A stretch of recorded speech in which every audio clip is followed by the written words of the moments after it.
Hey, how you doing there again, folks? Me and, of course, Brandon Wenzel. Come back at you. Another offering off my sampler platter. Yes, indeed, folks. Sampler video series of videos I do for the wine. I go over their trout food and drink items. I eat the stuff, I drink the stuff, then I talk about the stuff, folks. I'm going to let you know all that you need to know about hopefully delicious crap. Hopefully delicious, because at the end of the day, whether it's delicious or not, it's going in here. And presumably, given enough time, it's going to expel from somewhere else. If it's really bad, it might make its way back out from here, but you wouldn't be part of that process. That's its own thing. But anyway, whilst I'm doing so, Peter Can Thunderbolt poster, crappy old ladder off to the side, got some Marvel figures up there, and wearing a cool shirt. When I wear a cool shirt, I like to highlight the shirt. What's cool shirt today? Boom!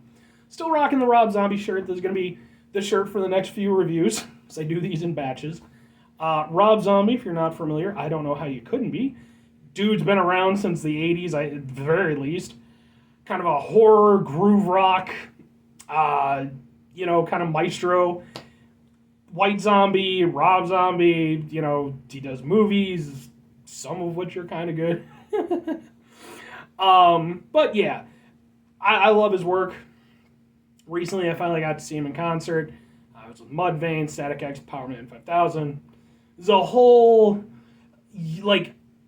year 2000 Brandon Wenzel was losing his goddamn mind, because that was all I wanted to be part of at that point in my life. So anyway, what am I trying for y'all today, folks?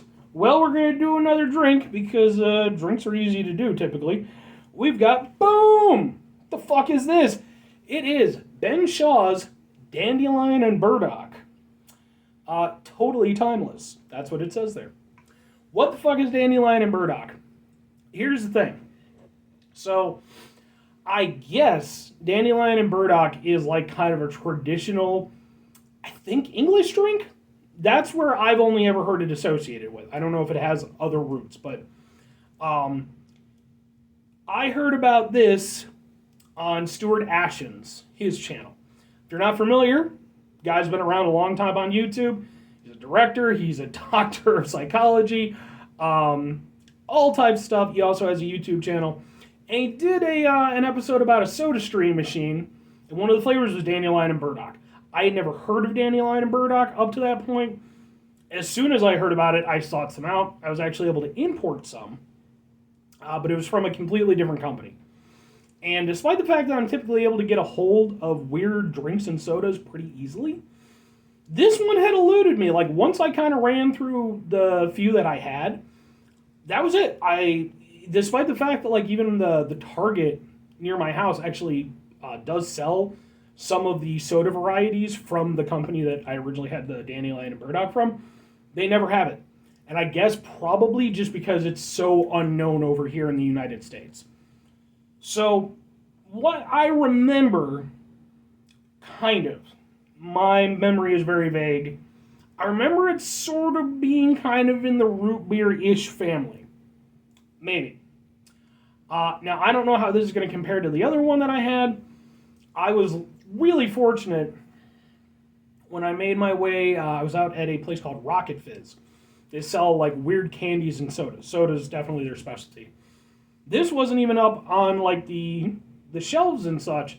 They had a little section just for British treats, and they had this there, and I was like, boom, there we go.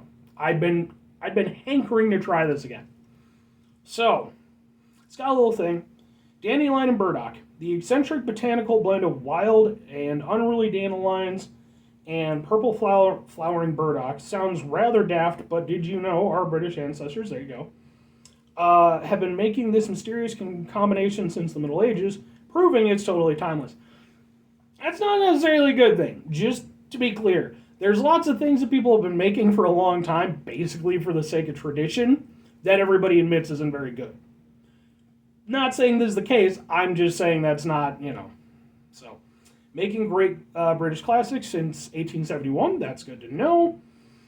And, so produced by Refresco, Kegworth, UK. Yeah, all right.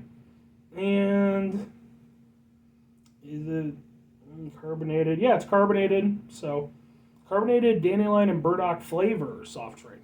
Interesting, interesting. I wonder how much of it is actually Dandelion and Burdock. So let's give it a shot, folks. See how my primitive American palate handles your refined British beverage. Hopefully I'll like it. I remember liking the first time. It almost smells a little bit like cream soda, but like with a hint of something extra. But that's immediately what I'm getting. Not saying it's going to taste like that, but that's kind of where my brain goes to. Let's give it a shot.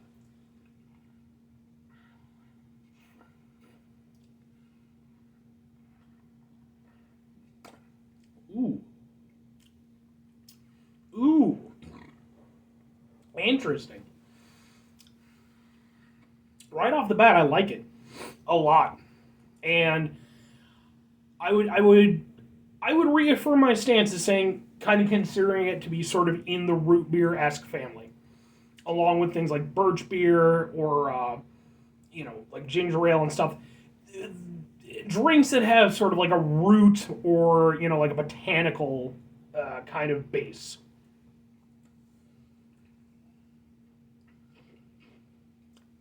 Now, does that mean that I think it tastes like root beer? No, not a conventional root beer. But I have had some more artisanal root beers that I could say have something of a similar flavor, but it definitely, if someone were to hand this to me and tell me it were like an artisanal root beer, I'd be willing to go with them on it. But if someone were to go over there and just hand it to me and say it was a root beer, my brain definitely wouldn't go there. So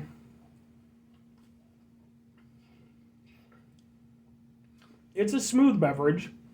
I could do, it's just personal opinion, I could do with a little bit more carbonation. Not to say that it's poorly carbonated, but when I drink drinks like this, be it a ginger ale, be it root beer, I typically like, an added kick from the carbonation.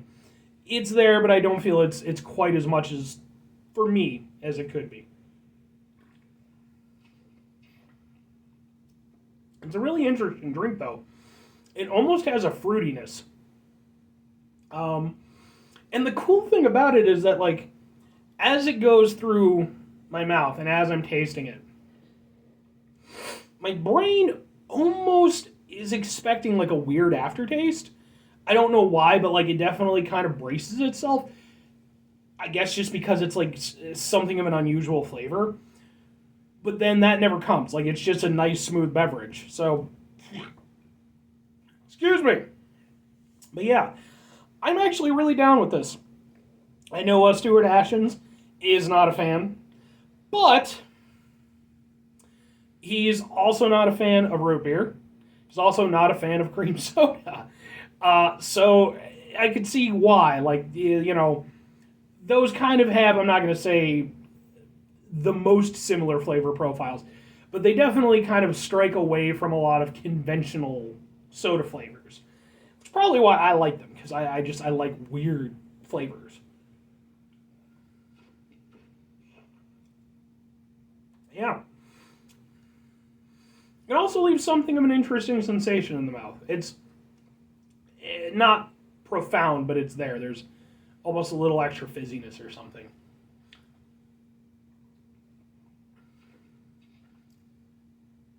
Yeah, I'm very much down with this. As somebody who really likes root beer, I mean, it's pretty much my favorite carbonated drink. I would be more than happy to have this as not an alternative, but as an addition, kind of to the root beer family over here in the United States. As I understand it, root beer is kind of an American thing for the most part, and I know over in Britain it's definitely not a commonplace thing, which is unfortunate. I mean, if you're like me and you like root beer, I would be perfectly okay with. For me, folks, let's have like a cool little exchange program going. We'll send some more root beer over to you fine folks, across the pond. You can send us some Dandelion and Burdock, because I really do enjoy this, and I think it's really neat. And while I wouldn't say that it definitely doesn't surpass root beer for me. It certainly doesn't surpass birch beer, but I like having it as an option in relation to those things. That's the really cool thing about this for me, is that it's, something similar, but different enough that it's just cool and unique. And I for one, personally, hey, we're cousins and all that good stuff, man. I personally would like to see Dandelion and Burdock make a, even if it was just kind of like as an, just a niche thing here in the United States. I would like to see that. I think that would be nice. So, now will I recommend it? It entirely depends on who you are and kind of what your drinking preferences are. If you like root beer, I think this is something you could be down with, but I have to emphasize this, because there are different types of root beer drinkers. I would say, basically you have sort of, there's like three camps, I guess. On one side are like and I'm not trying to, crap on anybody. You have like the A&W and like the mug drinkers. And folks, I like A&W. Mug for a long time was actually my favorite root beer as a kid. They offer a very specific root beer experience. And for me, it's a very contemporary experience. It's very much something that it meets a lot of people's expectations, which is probably why they're very popular. For myself, I do not typically fall in that camp. Every now and again, I love an A&W. Every now and again, I'll even grab a mug still. As I got older, I moved more onto the more, I guess, complex. Is kind of the best. More, for me, root beer tasting root beers. Barks, Dads. Root beers that are not inherently going to be for everybody.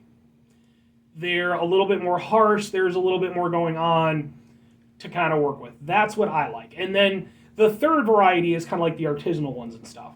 I kind of I'm willing to go with all of them, but I'm definitely the second and the third way more than the first.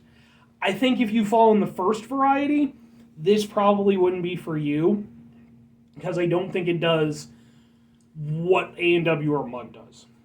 But if you're somebody who leans more Barks, Dads, especially if you're leaning more into the artisanal stuff, where you want lots of different tasting notes and stuff, this 100% I think is something you should give it a shot.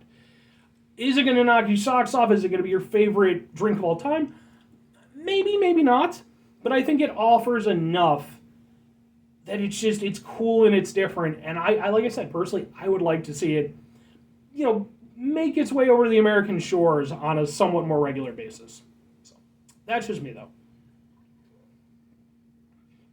That's so cool. Almost has like a black cherry taste. Oh, that's neat. I like that. Anyway, folks, that's going to do it for me. 5 things before I get out of here. Have yourself a great rest of the day, spectacular rest of your week, monumental rest of the month, stupendous rest of your year. If you could go there and have yourselves a truly Dandelion and Burdock rest of your life, folks, because, folks, that's not bad. I mean, there's been some great things to come out of, the United Kingdom and all that good stuff. Scott Atkins comes to mind. I'm not saying this is quite up there with Scott Atkins, but, I might put this in, a top 10 of things that, that have come out of the UK. Oh, Scott Atkins and Dandelion and Burdock. Be interesting. I would be interested to know his personal feelings on Dandelion and Burdock, if he has any. But anyway, folks, final 2 things. Number 1, try to bring some positivity in the world. It's not always possible. It is, however, always appreciated. But what you do if you can't do it all the time? I know I can't do it all the time. Here's what you do, folks. You try not to be an asshole. Okay, it's not always an easy thing to do. Especially the times we live in. There's times when, man, just, you want to revert to your asshole state. You want to see that full moon come out and just tear off your skin and there's just a raw, asshole just ready to go over there and spew on the world. Graphic, I know. But you know where I'm coming from. But folks, let's try to mitigate that whenever we can. You're going to have moments, but, try to take that moment, step back, Okay? And think about whether or not it's really worth it. The very final thing, folks, do the thing. Whatever the thing is for you, that's what I want you to go out and do. Maybe you're going to go over there. Maybe you're someone over in Britain and you happen to know a supplier of Dandelion and Burdock, what have you. You work for somebody and you're over there and you're like, hey, I could do a British accent, but I'm going to avoid doing so. But, maybe you're over there and you're like, hey, I went over there, I saw this Yank, and he was over there. He was talking about one of our national drinks. He was having a laugh, but a good kind of laugh. British slang and lingo and such. And, he was talking about maybe let's go over there and ship some over. I'm just saying, folks. And if you are, by the way, from, Britain, my my audience does not extend over there, but if you are, by all means, if you have any opinions on Dandelion and Burdock, if you have like a personal favorite type or brand or something, let me know. I would genuinely love to know more about this particular product. Or you could do something else entirely. It's a thing you could do, folks. It's a thing you could do. Maybe you're going to go over there. Maybe you're going to go for that promotion at work, right? That you've earned and you deserve. But you've been a little bit apprehensive about because, it's more commitment, more stuff. But you're going to give it your all and you're going to do it.